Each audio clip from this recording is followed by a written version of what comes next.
Hi అండి. మీతో నేను నా లైఫ్ స్టైల్ షేర్ చేసుకుంటున్నాను కదండీ.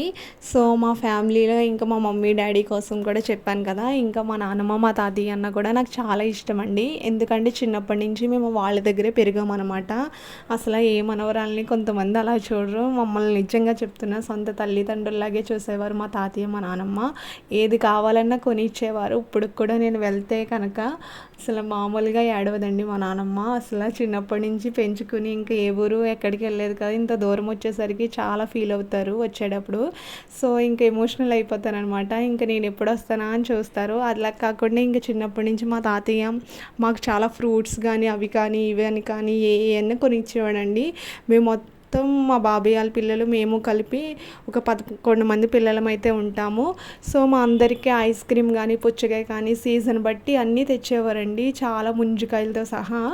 ఇప్పుడు నేను వెళ్ళేటప్పుడు అవన్నీ మీకు చూపిస్తాను. అసల ఎంత మెమరబుల్‌గా ఉండేయో. అసలు ఇక్కడ ఏం కొనుక్కోవాలన్నా అసలు నాకు అప్పుడైతే ఫ్రీగా వచ్చాయి కదా! ఇప్పుడు డబ్బులు పెట్టినా చాలా కాస్ట్ అయితే చెప్తున్నారు ఏదైనా సరే. ఉన్నప్పుడు వాల్యూ తెలీదంటారు కదా! ఇంకా నాకు ఫ్యామిలీ వాల్యూ ఒక మ్యారేజ్ అయ్యాక తెలిసిందండి. ఫస్ట్ ఉన్నప్పుడు నాకు ఏది తెలిసేది కాదు. సో, అయ్యయ్యో! ఇప్పుడు ఎంత మిస్ అవుతున్నానా అనిపిస్తుంది. ఇంకా మా తాతయ్యని, మా నాన్నమ్మని కూడా. సో, చిన్నప్పటి నుంచి చాలా ఆశలైతే ఉండేవి. వాళ్ళు ఏమేమి కొనిచ్చారో నెక్స్ట్ వీడియోలో చెప్తే ఈరోజు మాది బూందీ కర్రీ.